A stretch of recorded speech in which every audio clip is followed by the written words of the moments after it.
भक्तवत्सल भगवान की जय। जय जय श्री राधे।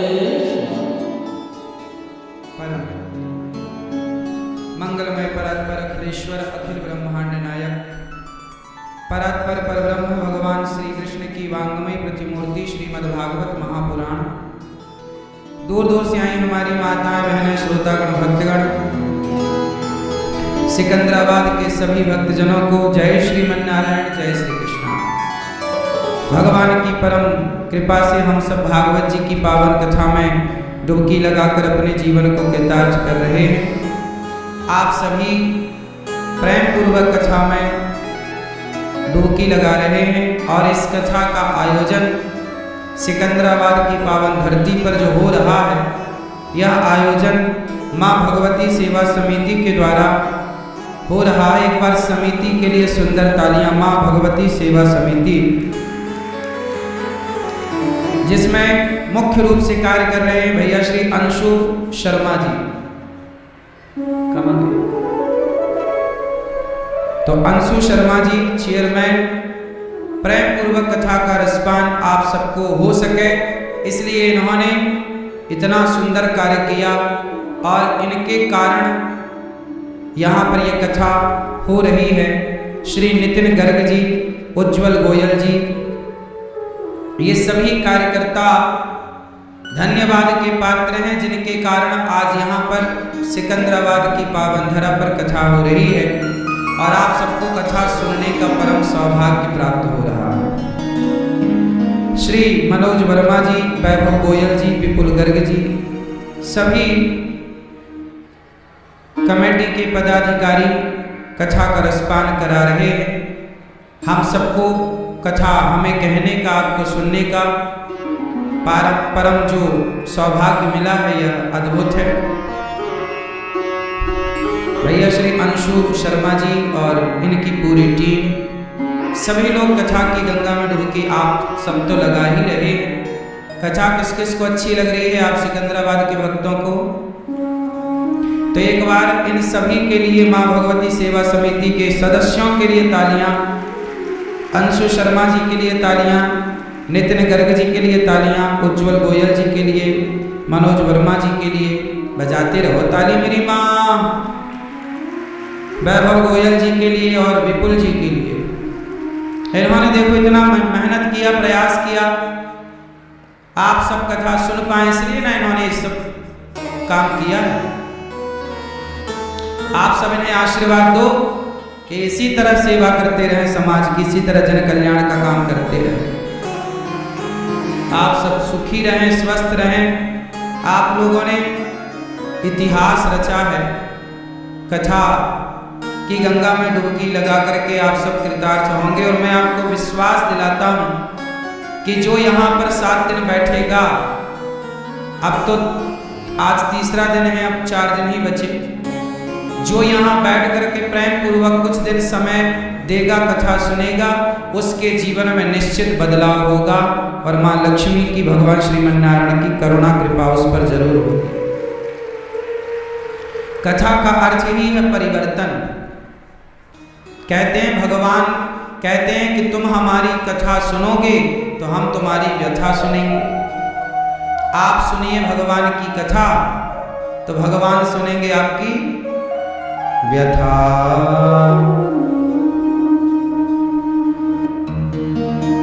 कल आप लोगों ने सुना राजा परीक्षित जी को 7 दिन में मरने का श्राप लगा। जिसे 7 दिन में मरना हो क्या करे? राजा परीक्षित जी को श्राप किसने दिया? संत जी ने। क्यों दिया? क्योंकि उन्होंने संत का अपमान कर दिया। संत का अपमान क्यों किया? क्योंकि उनके सिर पर कलयुग सवार है। अच्छा एक बात बताएं, जब हम कोई शुभ कार्य करते हैं तो समझ लो कि हमारे सिर पर भगवान सवार हैं, और जब हम कोई गलत काम करते हैं तो समझ लो हमारे सिर पर कलयुग सवार है और वो हमसे गलत काम करा रहा है। आप कभी ना अच्छा काम करते हैं ना आप कभी बुरा काम करते हैं। आपके हृदय में जब भगवान बैठते हैं तो वो अच्छा काम कराते हैं, और जब आपके हृदय में कलयुग बैठ जाता है तो तो बुरा काम होता है। अच्छा ये बताओ, ये कौन सा युग चल रहा है? जोर से, जोर से। अच्छा ये बताओ, बुलंदशहर में और सिकंदराबाद में और दिल्ली में और पूरे भारत में कलयुग चल रहा है, दुनिया में कलयुग चल रहा है। लेकिन ये जो कथा प्रांगण है, कथा आप सुन रहे हैं यहाँ 3 घंटे, तो ये 3 घंटे क्या यहाँ कलयुग चल रहा है कि कोई और युग चल रहा है? जैसे आप लोग कहते हैं ना महाराज ये कलयुग चल रहा है, ये गलत है। कलयुग नहीं चलता हमेशा। कलयुग कहाँ होता है उसका एक सुनिश्चित स्थान है। जैसे आपके यहाँ भोजन कहाँ बनेगा उसका एक सुनिश्चित स्थान है, पूजा कहाँ होगी उसका एक सुनिश्चित स्थान है, आप कहाँ सोएंगे उसका सुनिश्चित स्थान है, आपके घर में लैट बात कहाँ है, नहाना कहाँ है उसका भी एक सुनिश्चित स्थान है। रसोई में तो आप लोग नहीं नहाते होंगे ना, है ना? हर चीज का एक स्थान है ना, जिसका जो जहाँ है वही ना जाके होगा। भोजन बनाने के स्थान पर बनेगा, खाने के स्थान पर खाया जाएगा, नहाने के स्थान पर नहाया जाएगा, सबका स्थान सुनिश्चित है। चप्पल जूते उतारने का भी एक स्थान आपने बनाया है घर में। उसी तरह कलयुग का भी एक स्थान है। कलयुग कहाँ रहता है? सब जगह नहीं रहता कलयुग, सब टाइम नहीं रहता कलयुग। ये तो लोगों ने मान्यता मान ली कि जी कलयुग चल रहा है, चल रहा है कलयुग। अच्छा बताओ, गर्मी चल रही है माना की, और भयंकर गर्मी में आपने एसी चला रखी है अपने कमरे में, तो एसी चलती हो, हवा एसी की बढ़िया ठंडी ठंडी मिल रही है, तो क्या वहां पर कमरे में गर्मी का प्रभाव पड़ेगा जहां एसी की कूलिंग है, ठंडक है? उत्तर दो, क्या वहां गर्मी का प्रभाव है? नहीं ना। जैसे एसी जहां चलती है वहां गर्मी का प्रभाव नहीं होता, जहां पर भगवान की कथा होती है, सत्संग होता है, कीर्तन होता है, वहां भी कलयुग का प्रभाव नहीं होता ना मेरी माँ। कलयुग वहां इसलिए कहता हूं रोज कीर्तन करो, रोज कथाएं सुनो, रोज सत्संग करो, एक घड़ी आधे घड़ी आधे की बुनियाद, तुलसी चर्चा राम की हरहि कोटि अपराध। क्यों कहा गया है कि रोज सत्संग करो, रोज कथाएं सुनो? इसलिए कि आप पर कलयुग का कोई बुरा प्रभाव ना पड़े। आपने क्या सोचा ये कलयुग चल रहा? नहीं, कलयुग के स्थान निश्चित है। जैसे आपके घर में जूता उतारने का स्थान निश्चित है, उसी तरह कलयुग के 4 स्थान हैं। कितने स्थान हैं? 4। एक और अभी बता देंगे तो 5 हो जाएंगे। टोटल 4 है। द्यूतम, पानम, स्त्रियः, सूना, एक और है, अभी हम 5 स्थान बताएंगे। कलयुग के टोटल 5 स्थान हैं, मुख्य रूप से 4। कलयुग के 4 स्थान कौन कौन से हैं? मुख्य द्यूतम, जुआ, जहां जुआ हो रहा है वहां पर कलयुग है। जहां पूजा चल रही है, कीर्तन चल रहा है, वहां कलयुग नहीं। द्यूतम, जहां जुआ है वहां कलयुग है। यदि आपको कलयुग से अपना नाश कराना है तो जुआ खेल लो, तुम्हारा नाश हो जाएगा। जिसको भी अपना सर्वनाश कराना है जुआ खेल लो, नाश हो जाएगा। कौरवों का सर्वनाश किससे हुआ? मैया, ओ पंचायती मैया, हो गई बात मेरी माँ। किसको? कलयुग महाराज को फोन लगाई थी, लगाई थी। कहाँ हो भाई साहब? जहां जुआ है वहां कलयुग है। कौरवों ने क्या खेला था? जोर से सर्वनाश हुआ? बोलो हाँ कि ना। तो जुआ खेलोगे तो सर्वनाश होगा। आप में से कितने लोग जुआ खेलते हैं? मैया, आप भी लूडो खेलती हो आजकल मोबाइल में? आजकल पैसे वाले लूडो खेलते हैं लोग। पैसे वाले ऐप आ गए हैं जिसमें आप उसे जुआ कह दीजिए, एक प्रकार का जुआ ही है। आजकल क्रिकेट भी जुआ हो गया। आजकल क्रिकेट नहीं रहा, वो एक जुआ बन गया। बोलो हाँ। इसलिए जुआ चाहे क्रिकेट का हो, जुआ चाहे मोबाइल पर खेला जाए, चाहे ताश के पत्तों से खेला जाए, या कोई और भी ऑप्शन हो सकता है। जुआ सर्वनाश कराता है। जुआ ना खेलिए कभी। आप लोग खेलते हैं जुआ? क्यों भैया खेलते हो? भैया खेलते हैं। कितना पैसा जीते आज तक? ज्यादा जीते कि ज्यादा हारे हैं? 50-50 है। ठीक है, तो आगे खेल लेना जब तक सर्वनाश ना हो।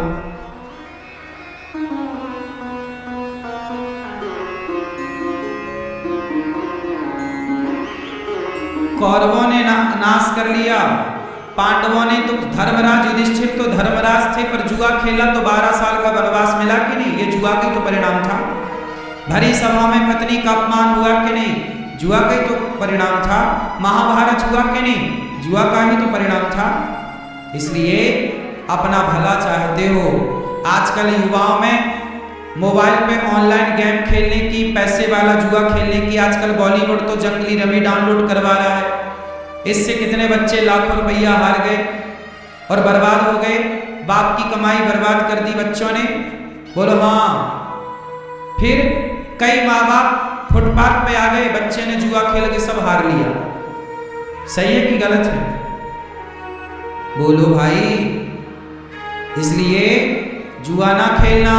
अपना भला चाहते हो तो, और अपना बुरा चाहते हो तो खेलो, भाड़ में जाओ, हमें क्या करना। हमारा तो काम है समझाना, मानो ना मानो। कोई हमारे बाप का पैसा थोड़ी तुम खर्च कर रहे हो, अपना कर रहे हो करो। हमारा तो धर्म है समझाना कि भाई ये सब गलत है। बॉलीवुड तुम्हें गलत बना रहा है, जुआ डाउनलोड करवा रहा है तुम्हारे मोबाइल पर, जंगली रमी डाउनलोड करवा रहा है। ना जाने कितने ऐप हैं जिनका प्रचार बॉलीवुड के बड़े बड़े सुपर डुपर स्टार कर रहे हैं, और आपके बच्चे बर्बाद हो रहे हैं। द्यूतम, कलयुग का पहला ठिकाना जुआ। पानम, द्यूतम पानम, शराब। जहां शराब है वहां कलयुग है। शराब पियोगे तुम्हारी बुद्धि भ्रष्ट हो जाएगी, तुम अपना नुकसान जरूर करोगे। आज शराब पीने वाला व्यक्ति सफल नहीं हो पाता। समाज में सबसे ज्यादा क्षति किसने पहुंचाई? शराब ने। शराब के कारण ही बच्चे पढ़ नहीं पाए, बाप ने सारा पैसा शराब पी के उड़ा दिया। पत्नी खुश ना रह पाई, मंगलसूत्र बेच कर दी, बेच करके शराब पी लिया। घर के बर्तन तक बेच दिया।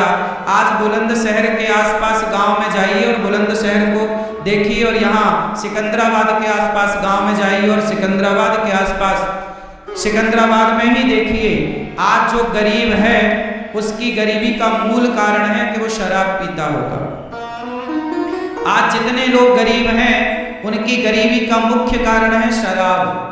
जो पैसा वो शराब में खर्च करते हैं, वो पैसा बचाकर बच्चों को पढ़ाते लिखाते, अपने लिए घर बनाते, तो वो भी एक अच्छी जिंदगी जी रहे होते और शराब के नशे से बचकर जीवन खुशमय व्यतीत कर रहे होते। लेकिन आज शराब पी करके आज का आदमी 500 रुपये कमाता है तो 300 रुपये की शराब पी लेता है, या 200 की पी लेता है, तो बचा 300 रुपया। अब वो 200 रुपये, जो 200 रुपये का हिसाब लगाओ तो महीने का 6000 रुपये होता है। क्यों मेरी माँ? 200 रुपये रोज यदि शराब में गवाए तो महीने का कितना हुआ? 6000। 6000 रुपये महीने की कोई शराब पी रहा है तो 6000 रुपये से अपने बच्चों को बढ़िया पढ़ा सकता था कि नहीं? बोलो हाँ। शराब पिया तो क्या मिला? कैंसर मिला। कैंसर एक बार हो जाएगा मर जाओगे, इलाज कराने की ताकत तो है नहीं और इलाज इसका है भी नहीं। इसलिए कलयुग कहां है? जहां शराब है। शराब जो जो पीता है आप उसका परिणाम देख लो। आप में से कितने लोग शराब पीते हैं?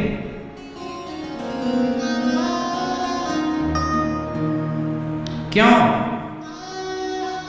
आप लोग शराब पीते हो?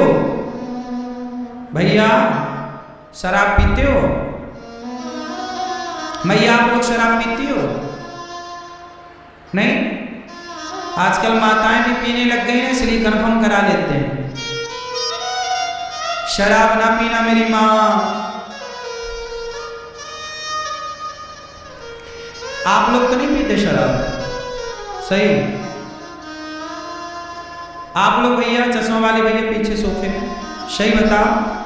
बुलंदशहर में यहाँ सिकंदराबाद में शराब बिकती है कि नहीं बिकती है? तो जब नहीं पीते कोई तो काहे बिकती है? ये भैया लोग पीछे वाले शराब पीते हो? शराब ना पीना, शराब पीने से नाश नहीं होगा, सर्वनाश होगा। द्यूतम पानम, स्त्रियां। कलयुग का पहला ठिकाना जुआ, दूसरा ठिकाना शराब, तीसरा ठिकाना चरित्रहीनता, जहां आदमी चरित्र का भटकाव लाता है। अपनी पत्नी को छोड़कर पराए, पत्नी को पराई स्त्री को, पति को छोड़कर पराए मर्द को जो देखने लग जाता है, उनके पास भी कलयुग आ जाता है कि तुम्हारी नजरें भटक गई, अब हम आएंगे और तुम्हारा नाश करेंगे। जैसे रावण की नजरें भटकी तो रावण का सर्वनाश हो गया। पराई औरत को देखने के कारण ही तो हुआ। क्यों? आप लोग पराई औरतों को देखते हैं? क्यों चश्मा वाले भैया, पराई औरत को देखते हो? अभी तो ऐसे ऐसे कर रहे थे, नहीं? इसलिए सुन लो, कहीं गलत जगह सिर ना ऐसे ऐसे हिल जाए। हाँ, वरना पत्नी अगल बगल बैठी होंगी, हैं?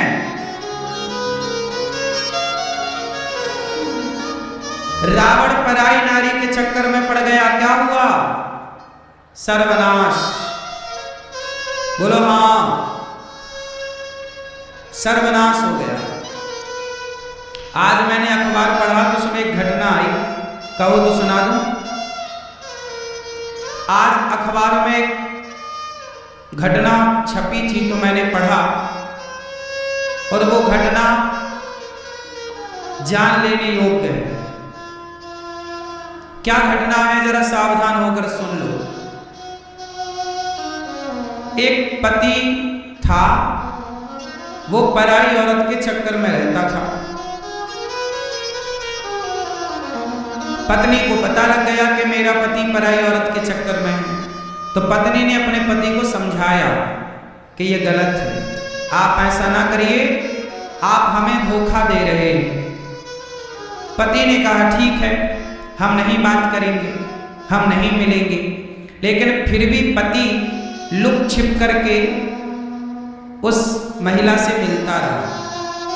पत्नी को पता लगा तो पत्नी ने फिर समझाया कि देखो आप गलत कर रहे हैं, आप हमें धोखा दे रहे हैं, हम आपकी पत्नी हैं, हमारे होते हुए आप किसी पराई औरत को देख रहे हैं, उसके संग रह रहे हैं, उसके साथ समय बिता रहे हैं, ये गलत है।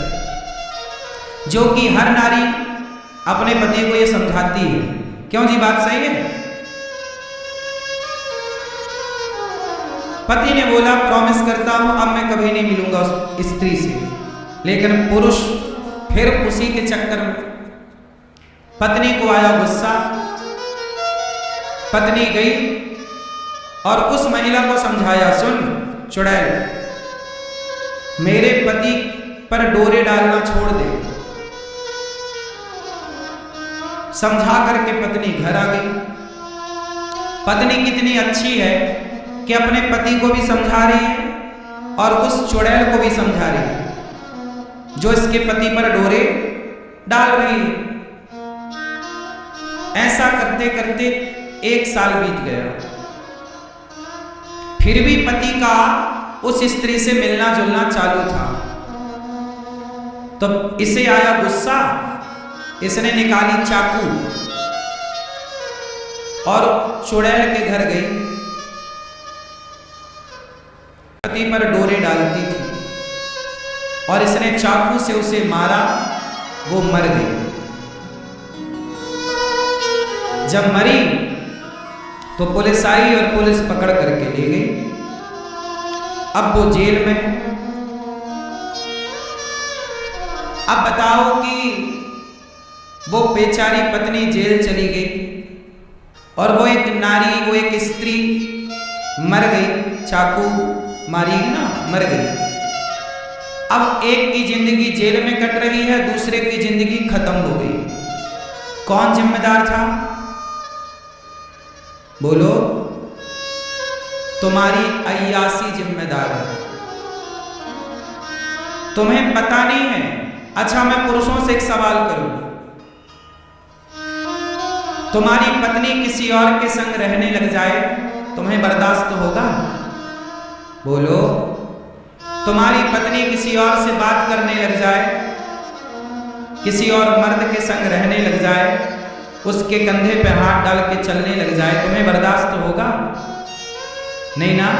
तो जब तुम पुरुष लोग किसी पराई स्त्री के चक्कर में पड़ते हो तो तुम्हारी स्त्री को कहां बर्दाश्त होता है?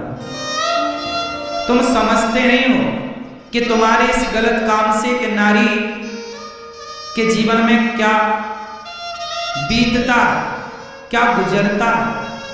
उसने समझाया तो था ठीक से, दोनों को समझाया, नहीं माना तो अंत में उसने निर्णय लिया कि मैं मार दूंगी, और उसने मार दिया। अब एक मर गई और एक जेल चली गई। होगा क्या? पुरुष का क्या बिगड़ना है? पत्नी तो मार के जेल चली गई, वो बाहर घूमेगा, वो तीसरी पटाएगा, चौथी सेट करेगा, छठवीं सेट करेगा, उसका क्या बिगड़ना है? क्यों जी, बात सही है?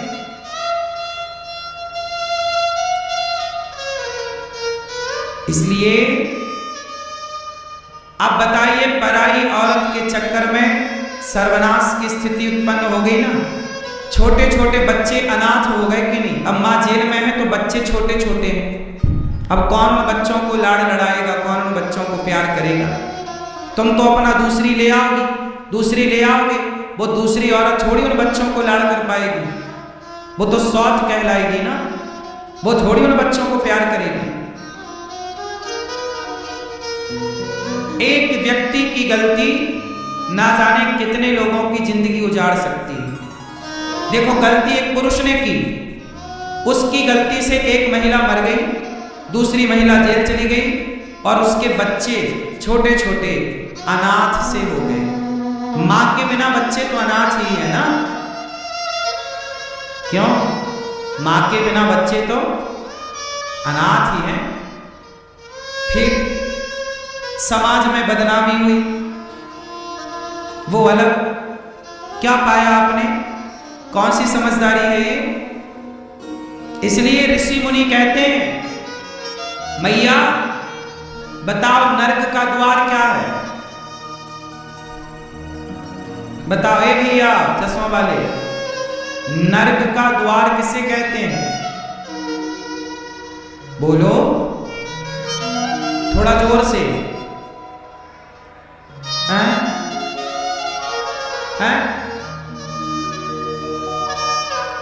नरक का द्वार किसे कहते हैं मैया? बोलो। नहीं पता तो सुनो, और कान खोल के सुनना। आज कान ठीक ठाक है कि नहीं? बहुत ध्यान से सुनना। नरक का द्वार क्या है? पर स्त्री